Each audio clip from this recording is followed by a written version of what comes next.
आइए स्टार्ट करते हैं chapter 4 which is reproductive health. तो ह्यूमन रिप्रोडक्टिव सिस्टम के बारे में हमने पिछले चैप्टर में पढ़ा था बहुत ध्यान से। एंड क्या क्या फंक्शंस होते हैं, कौन कौन से ऑर्गन्स होते हैं, सबके बारे में हमने पढ़ा था। तो इस वाले चैप्टर में हम रिप्रोडक्टिव हेल्थ को सबसे पहले तो डिफाइन करेंगे, इसका मतलब क्या है, ठीक है ना। तो according to WHO, reproductive health means a total well-being in all aspects of reproduction।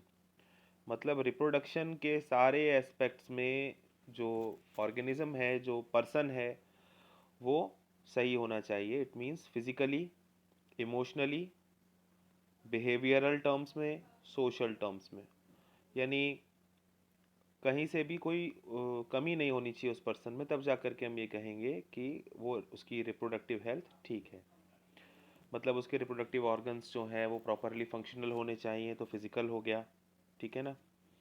Emotional मतलब ये हो गया उसका साइकिक, है ना, उसके माइंड का, तो उसकी जो साइकोलॉजी है रिगार्डिंग द रिप्रोडक्शन, है ना, वो कैसी है, इमोशनली वो कैसा है, बिहेवियर वो कैसा करता है ना, एंड सोशली वो कैसा है, मतलब how he interacts with the society.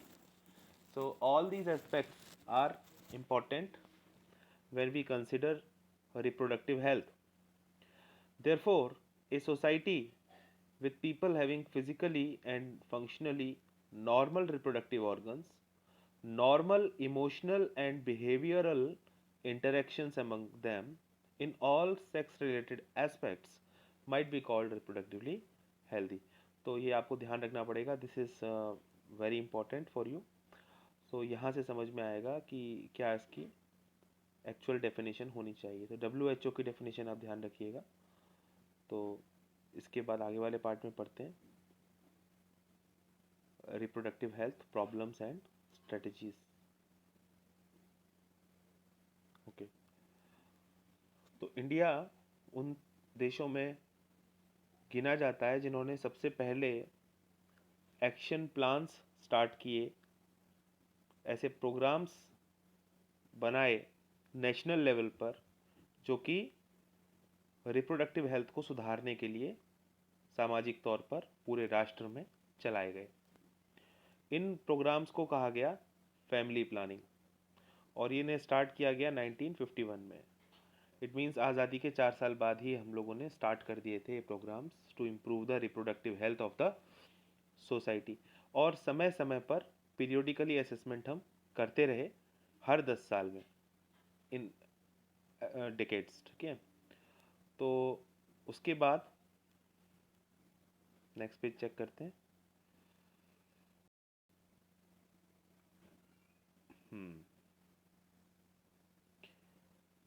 In programmes को आज पॉपुलराइज किया गया है as reproductive and child health care programmes. तो आज करेंटली इनको हम इस नाम से जानते हैं, शॉर्ट में हम इनको RCH कहेंगे।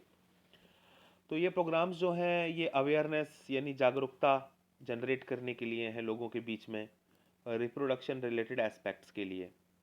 इन प्रोग्राम्स में फैसिलिटीज़ भी प्रोवाइड की जाती हैं, सपोर्ट प्रोवाइड किया जाता है, ताकि सोसाइटी जो है वो रिप्रोडक्टिवली हेल्दी बने, और यही मेजर टास्क है इन प्रोग्राम्स का। अब how spread awareness among the society, तो उसके लिए बहुत सारे तरीके हैं, जैसे ऑडियो विजुअल एड का यूज़ किया जा सकता है। ऑडियो विजुअल एड क्या हो सकती है, टेलीविज़न हो सकता है ना, टीवी हो सकता है। अच्छा, ऑडियो एड क्या हो सकती है, रेडियो, क्योंकि हम अभी आज की बात ना करें, पुराने समय से चले आ रहे हैं, तो हर चीज़ हमें पता होनी चाहिए। टीवी हो गया, रेडियो हो गया, ऑडियो विजुअल एड हो गई। इसके अलावा प्रोजेक्टर्स पर फिल्म्स चला करके गांव गांव में दिखाई जाती हैं, तो वो भी ऑडियो विजुअल एड का एक एग्जाम्पल हो गया, ठीक है ना। इसके अलावा फिर प्रिंट मीडिया, तो प्रिंट मीडिया का मतलब होता है न्यूज़, जैसे पेपर्स, न्यूज़पेपर्स हैं, मैगजीन्स हैं, ये सब। तो इनका भी यूज़ लिया जाता था, पहले से लिया जा रहा है, बिकॉज ये सबके पहुंच में रहता है, ख़ास तौर पर न्यूज़पेपर। तो अगर इसमें एडवर्टाइजमेंट निकलता है गवर्नमेंट से दिया गया कोई भी, तो वो सब लोगों के काम का ही होता है और सब तक पहुंच जाता है। सो गवर्नमेंट एजेंसीज ने भी ये काम लिया, और नॉन गवर्नमेंट एजेंसीज ने, जिनको हम एनजीओ भी कहते हैं, उन्होंने भी ये काम लिया और ये अवेयरनेस लोगों तक पहुंचाई about the reproduction related aspects. अब इसमें और मेजर रोल कौन प्ले करता है? पेरेंट्स प्ले करते हैं। As student, when you are in the state of adolescence, तो आपके पेरेंट्स हैं, आपके क्लोज रिलेटिव्स हैं, आपके टीचर्स हैं, आपके दोस्त हैं, ये सारे के सारे मेजर रोल प्ले करते हैं उस समय आपको नॉलेज प्रोवाइड करने में सही फॉर्म में। Introduction of sex education in schools should also be encouraged to provide right information to the young so as to discourage children from believing in myths and having misconceptions about sex related aspects। तो देखिए, sex education provide करना schools में ज़रूरी क्यों माना गया? सरकार भी ये मानती है और इसके लिए स्पेशल सेशंस भी चलाए जाते हैं स्कूल में। तो ये इसलिए ज़रूरी है सो दैट कि इस एज में, एडोलसेंस के टाइम पर, उनके मन में कोई मिथ ना आ जाए। मिथ का मतलब कोई गलत कह सकते हैं इन्फॉर्मेशन उनको ना मिल जाए, है ना, और उसकी वजह से वो हीन भावना में शिकार हो जाएं या उनको साइकोलॉजिकल प्रॉब्लम्स डेवलप हो जाएं। तो उनको सही इन्फॉर्मेशन प्रोवाइड करना और इसके सही एस्पेक्ट्स बताना ज़रूरी होता है, जिसमें बहुत सारे फैक्टर्स हैं जो इम्पोर्टेंट रोल प्ले करते हैं। तो इसमें क्या क्या होना चाहिए? Proper information about the reproductive organs, ये उनको दी जानी चाहिए। एडोलसेंस एंड रिलेटेड चेंजेस, यानी इस एडोलसेंट पीरियड में उनकी बॉडी में क्या चेंजेस आएंगे, और सेक्सुअल प्रैक्टिसेस कैसी होनी चाहिए, उसकी सेफ्टी कैसे मेंटेन रखी जा सकती है, सेक्सुअली ट्रांसमिटेड डिसीजेस कौन कौन सी होती हैं और क्या होती हैं, एड्स क्या है, ये सब अगर लोगों को बताया जाए, ठीक है, और ख़ास तौर पर उनको बताया जाए जो एडोलसेंट एज में है, तो पूरे देश का भला होगा और सब जो है रिप्रोडक्टिवली हेल्दी लाइफ जी सकेंगे।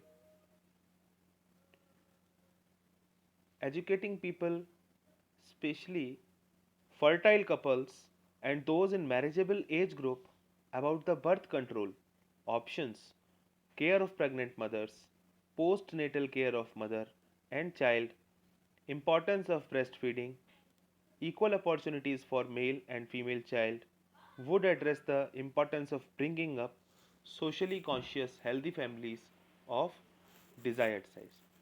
तो अगर आप एजुकेट करें फर्टाइल कपल्स को कि देखो, बर्थ कंट्रोल के ऑप्शंस ये हैं, इस तरह से फैमिली के साइज़ को कंट्रोल किया जा सकता है। प्रेग्नेंट मदर्स को कि आप अपना ध्यान कैसे रख सकती हैं या आसपास के लोग की, या उनका कैसे ख्याल रखा जा सकता है। मदर की डिलीवरी के बाद, है ना, यानी बच्चा जब वो पैदा हो जाता है उसके बाद पोस्ट नेटल केयर बोलते हैं जिसको। पोस्ट नेटल केयर में बच्चे की कैसे केयर रखनी है, मदर की केयर कैसे करनी है, ये सब चीज़ें। ब्रेस्ट फीडिंग का महत्व क्या है ना, मेल और फीमेल चाइल्ड को हमेशा समान समझना है, उन्हें इक्वल अपॉर्चुनिटी देनी है। तो अगर ये सारी चीज़ें इसमें इंक्लूड की जाएं और सही तरीके से सोसाइटी तक पहुँचें, तो हमारी सोसाइटी जो है वो रिप्रोडक्टिवली हेल्दी बनेगी। तो awareness of problems due to uncontrolled population growth, social evils like sex abuse and sex related crimes need to be created to enable people to think and take up necessary steps to prevent them and thereby build a socially responsible and healthy society। तो बहुत सारे social evils भी हैं, जैसे sex abuse है ना, हम sex related crimes के बारे में सुनते रहते हैं, है ना। हमारे देश में पॉपुलेशन जो है वो लगातार बढ़ती जा रही है, तो बहुत सारी ऐसी चीज़ें हैं जो इससे रिलेटेड हैं, और अगर लोगों को आप समझाओगे, उन्हें इन सब के बारे में गहरे तौर पर बताओगे, तो इससे हो सकता है कि आगे चल के सोसाइटी की रिस्पॉन्सिबिलिटी बढ़े, सोसाइटी अपने आप को मोर रिस्पॉन्सिबल समझे और हेल्दी बन जाए। Successful implementation of various action plans to attain reproductive health requires strong infrastructural facilities। अब अगर ये एक्शन प्लान्स जो हमने सोचे हुए हैं, जिसके अंदर बहुत सारे ऑब्जेक्टिव्स आ गए कि नहीं, तो अगर इसको करना है तो फिर आपको बहुत स्ट्रॉन्ग इंफ्रास्ट्रक्चर चाहिए, आपको प्रोफेशनल एक्सपर्टाइज चाहिए, यानी ऐसे लोगों की मदद चाहिए जो सक्षम हों वो काम करने के लिए। आपको साधन भी चाहिए, है ना, आपको मटेरियल सपोर्ट भी चाहिए। तो बहुत सारी चीज़ें चाहिए। इंफ्रास्ट्रक्चर यानी आपको रिसोर्सेज डिफरेंट काइंड्स की चाहिए। इंफ्रास्ट्रक्चर हॉस्पिटल्स के जैसे रिसोर्सेज होती हैं, है ना, या मीडिया सेंटर, और या फिर न्यूज़पेपर्स तक अप्रोच, ऑडियो विजुअल एड्स, है ना, मटेरियल सपोर्ट आपको चाहिए डिफरेंट काइंड्स का। और साथ में उसको चलाने के लिए, उसको डिसमिनेट करने के लिए नॉलेज को आपको प्रोफेशनल लोग चाहिए। So, these are essential to provide medical assistance and care to people in reproduction related problems like pregnancy, delivery, sexually transmitted diseases, abortions, contraception, menstrual problems, infertility, etc.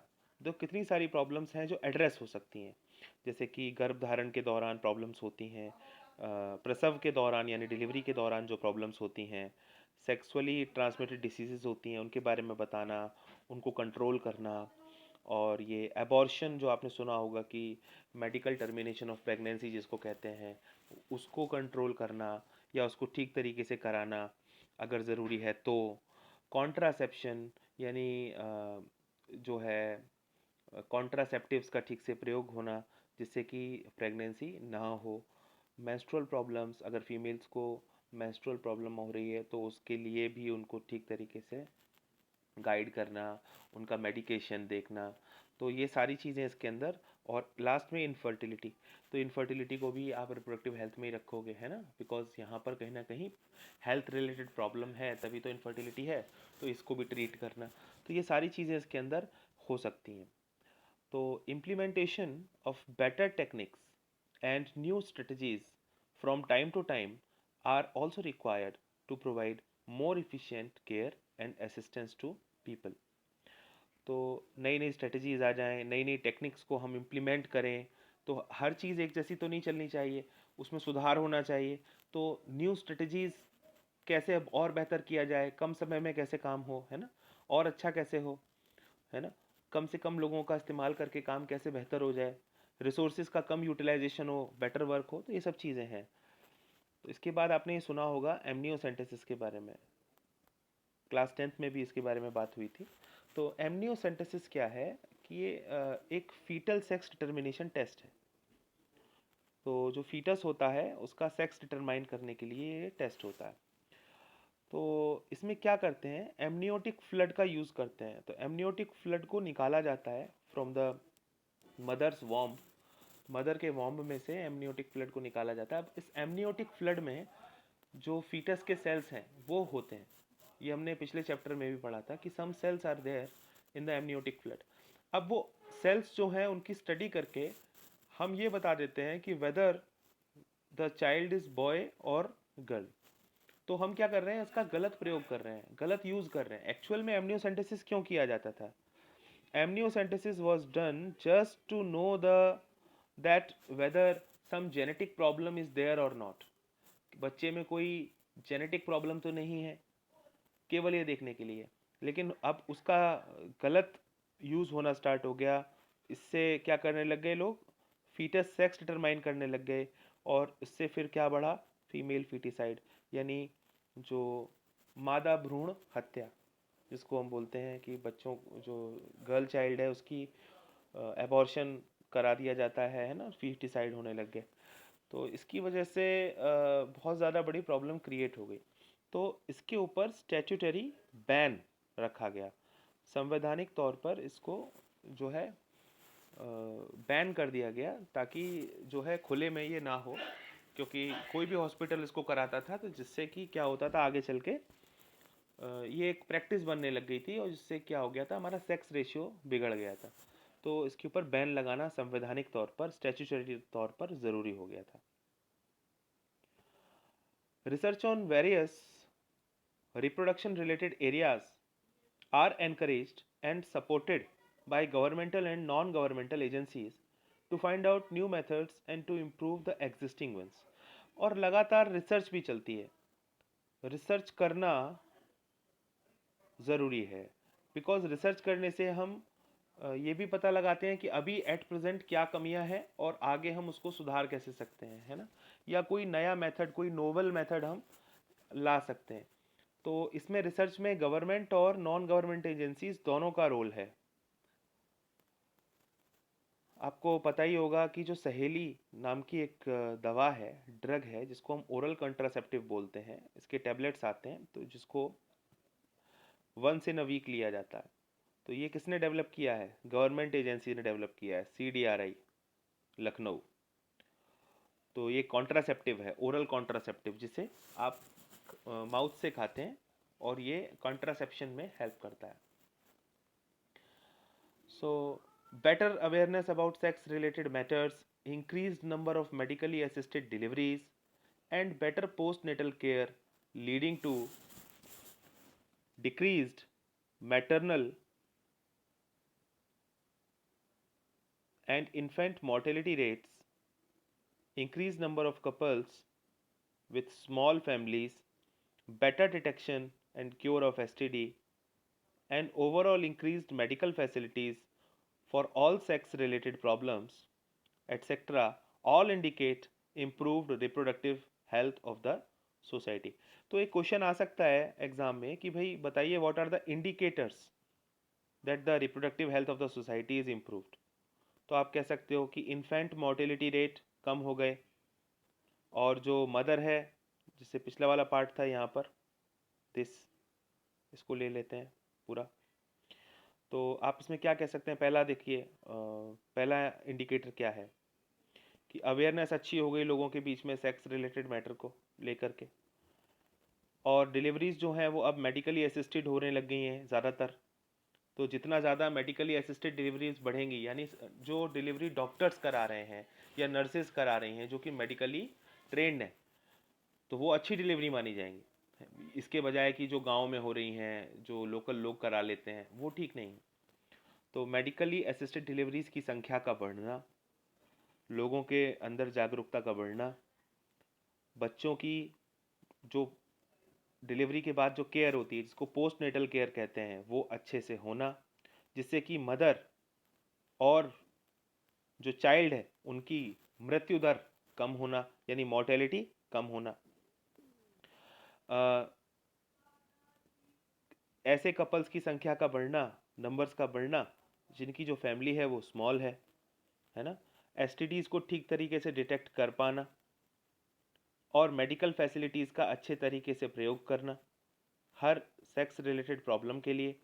ये सारे indicators हैं जो कि एक अच्छी रिप्रोडक्टिव हेल्थ के लिए किसी अच्छी सोसाइटी के पास होने चाहिए। तो thank you for today for this part.